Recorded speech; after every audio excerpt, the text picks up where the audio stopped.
President Trump, President Biden, I want to give you a minute. The only person on this stage is a convicted felon is the man I'm looking at right now. And the fact of the matter is, what he's telling you is simply not true. The fact is that there was no effort on his part to stop what was going on up in Capitol Hill. And all those people, every one of those who was convicted, deserves to be convicted. The idea that they didn't kill somebody, just went in and broke down doors, broke the windows, occupied offices, turned over desks, turned over statues. The idea that those people are patriots? Come on.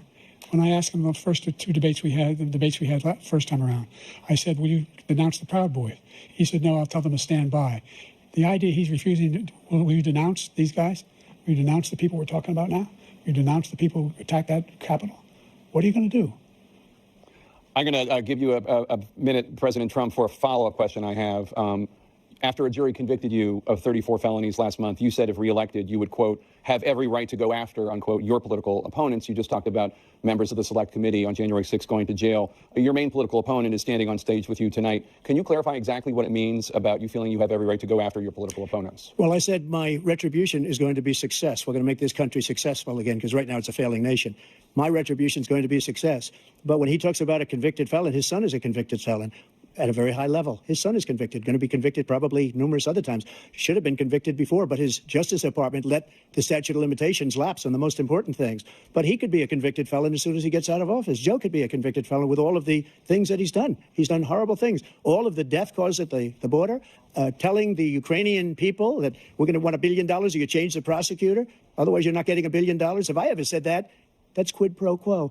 That we're not going to do anything. We're not going to give you $1 billion unless you change your prosecutor having to do with the son. This man is a criminal. This man, you're lucky. You're lucky. I did nothing wrong. We'd have a system that was rigged and disgusting. I did nothing wrong. Thank you, President Trump. President Biden, you have said, I'm coming right to you, sir. You want to respond? Go ahead. I'll give you a minute to respond.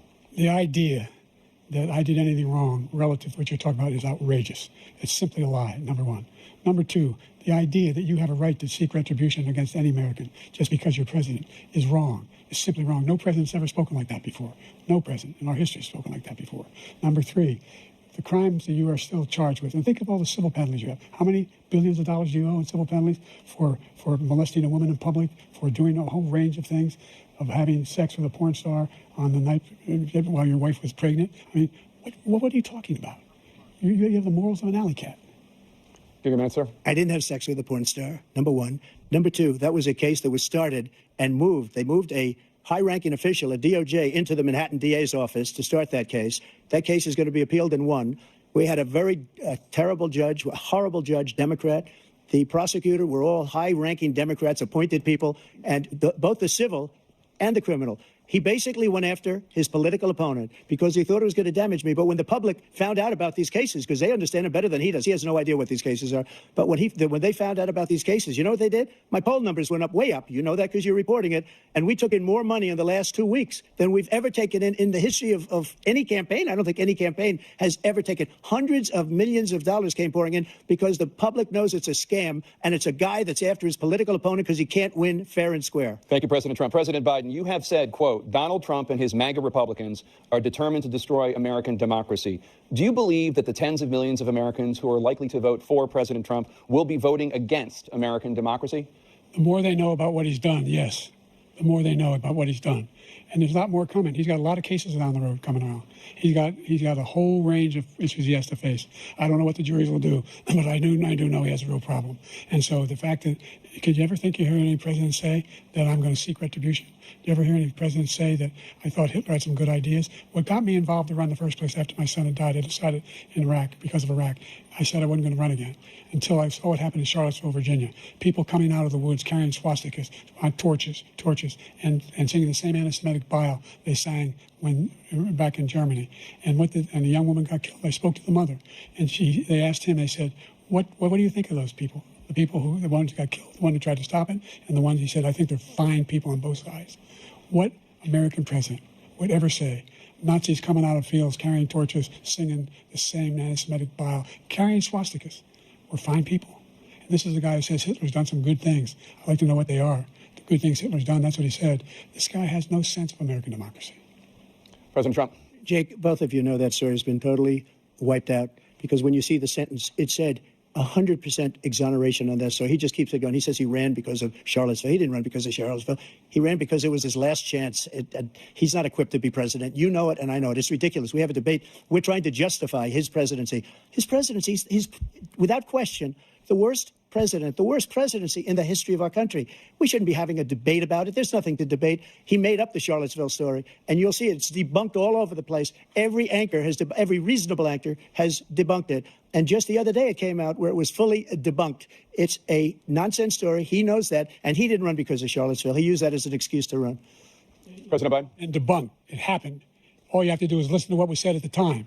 And the idea that somehow that's the only reason I ran because I was worried a guy like this guy could get elected. If he thought they were good people coming out of that forest, carrying those woods, carrying those torches, then he didn't deserve to be president. Didn't deserve to be president at all. And the idea that he's talking about all this being fabricated, we saw with our own eyes. We saw what happened on January 6th. We saw the people breaking through the windows. We saw people occupying his own vice president. Look, there's a reason why 40 of his 44 top cabinet officers refused to endorse him this time.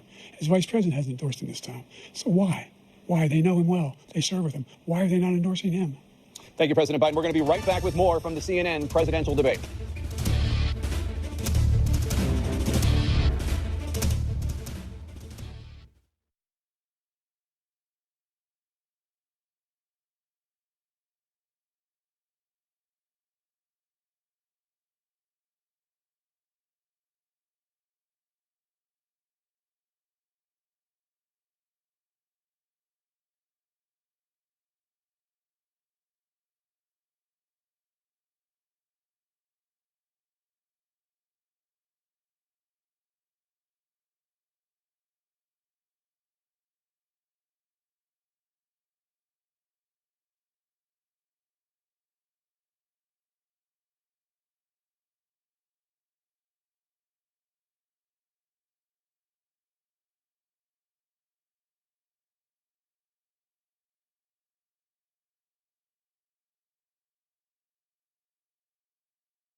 Welcome back to the CNN presidential debate live from Georgia. Let's talk about persistent challenges you both faced in your first terms and you'd certainly face again in a second term. President Biden, while black unemployment dropped to a record low under your presidency, black families still earned far less than white families. Black mothers are still 3 times more likely to die from pregnancy-related causes, and black Americans are imprisoned at 5 times the rate of white Americans. What do you say to black voters who are disappointed that you haven't made more progress? They acknowledge they made a lot of progress, number one. The fact of the matter is there's more small black businesses that have been started than any time in history. Number two, The wages of black unemployment is the lowest level it's been in a long, long time. Number three, we're trying to provide housing for black Americans and dealing with the segregation that exists among these corporations that collude to keep people out of their houses. And in addition to that, we find that the impact on the choice that black families have to make relative to child care is incredibly difficult. When we did the first major piece of legislation in the past, I was able to reduce black child care costs, cut them in half. We got to make sure we provide for child care costs. We got to make sure, because when you provide those child care protections, you increase economic growth because more people can be in the job market. So there's more to be done, considerably more to be done. But we've done a great deal so far, and I'm not letting up, and they know it. You have 49 seconds left. What do you say to black voters who are disappointed with the progress so far? I say I don't blame them for being disappointed. Inflation is still hurting them badly. For example, I provided for the idea that any black family, first-time home buyer, should get a $10,000 tax credit to be able to buy their first home so they can get started. I made sure that we're in a situation where all those black families and those black individuals who had to take out student loans that were ballooning, that if they were engaged in nursing, anything having to do with volunteerism, if they paid their bills for 10 years on their student debt, all the rest is forgiven after 10 years. Millions have benefited from that. And we're going to do a whole lot more for black families. Thank you, President Trump. And he caused the inflation. He's blaming inflation, and he's right, it's been very bad. He caused the inflation, and it's killing black families and Hispanic families and just about everybody. It's killing people. They can't buy groceries anymore. They can't. You look at the cost of food where it's doubled and tripled and quadrupled. They can't live. They're not living anymore. He caused this inflation. I gave him a country with essentially no inflation. It was perfect. It was so good. All he had to do is leave it alone. He destroyed it with his Green New scam and all this money that's being thrown out the window. He caused inflation. As sure as you're sitting there, the fact is that his big kill on the black people is the millions of people that he's allowed to come in through the border. They're taking black jobs now, and it could be 18, it could be 19, and even 20 million people. They're taking black jobs, and they're taking Hispanic jobs, and you haven't seen it yet, but you're going to see something that's going to be the worst in our history. Thank you. President Biden? There was no inflation when I became president. You know why? The economy was flat on its back. 50% unemployment. He decimated the economy, absolutely decimated the economy. That's why there was no inflation at the time. There were no jobs. We provided thousands of millions of jobs for individuals who are in all communities, including minority communities. We made sure that they have health insurance. We have covered, if the ACA has increased, I made sure that they're $8,000 per person in a family to get written off for health care. But this guy wants to eliminate that. They tried 50 times. He wants to get rid of the ACA again, and they're going to try again if they win. You find ourselves in a position where the idea that we're not doing any, we put more police on the street than any administration has. He wants to cut the cops. We're providing for equity and making sure people have a shot to make it. There's a lot going on, but in inflation, he caused it by his tremendous malfeasance in the way he handled the pandemic. Thank you. Another persistent challenge is the climate crisis. 2023 was the hottest year in recorded history, and communities across the country are confronting the devastating effects of extreme heat, intensifying wildfires, stronger hurricanes, and rising sea levels. Former President Trump, you've vowed to end your opponent's climate initiatives, but will you take any action as president to slow the climate crisis? Well, let me just go back to what he said about the police, how close the police are to him. Almost every police group in the nation from every state is supporting Donald J. Trump, almost every police group. And what he's done to the black population is horrible, including the fact that for 10 years he called them super predators. We can't, in the 1990s, we can't forget that. Super predators was his name, and he called it to them for 10, and they've taken great offense at it, and now they see it happening.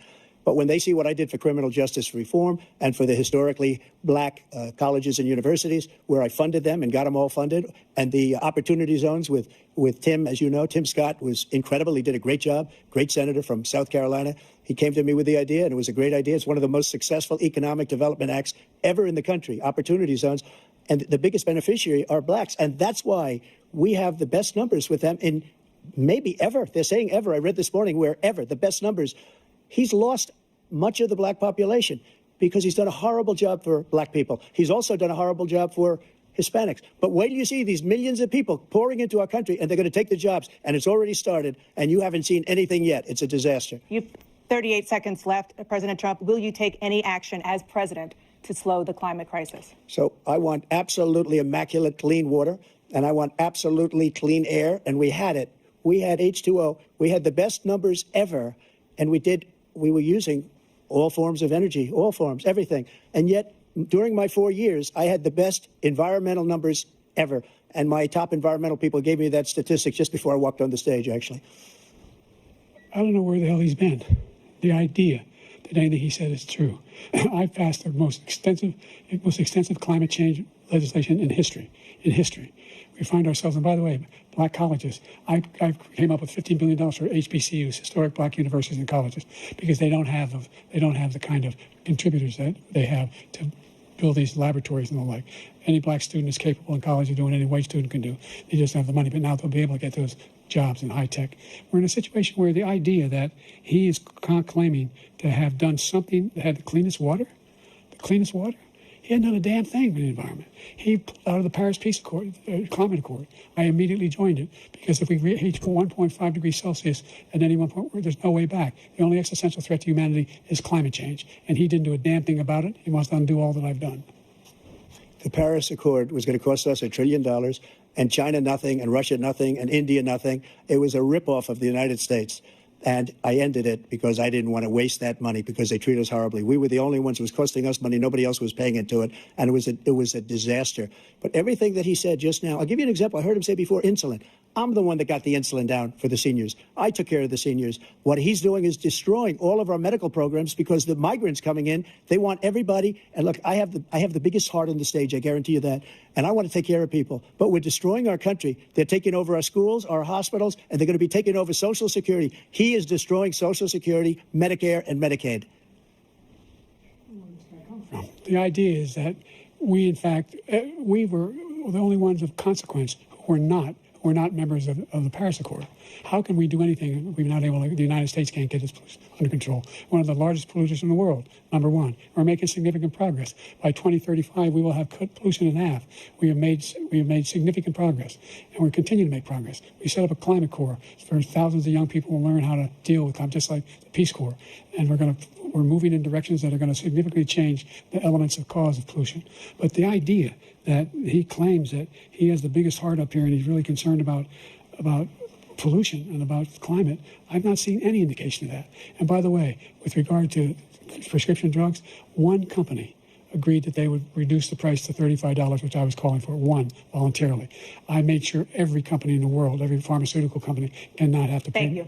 And by the way, So every day, millions of Americans struggle just to make ends meet. For many older Americans, Social Security provides a critical lifeline. President Biden, if nothing is done to Social Security, seniors will see their benefits cut in just over 10 years. Will you name tonight one specific step that you're willing to take to keep Social Security solvent? yes, make the very wealthy begin to pay their fair share.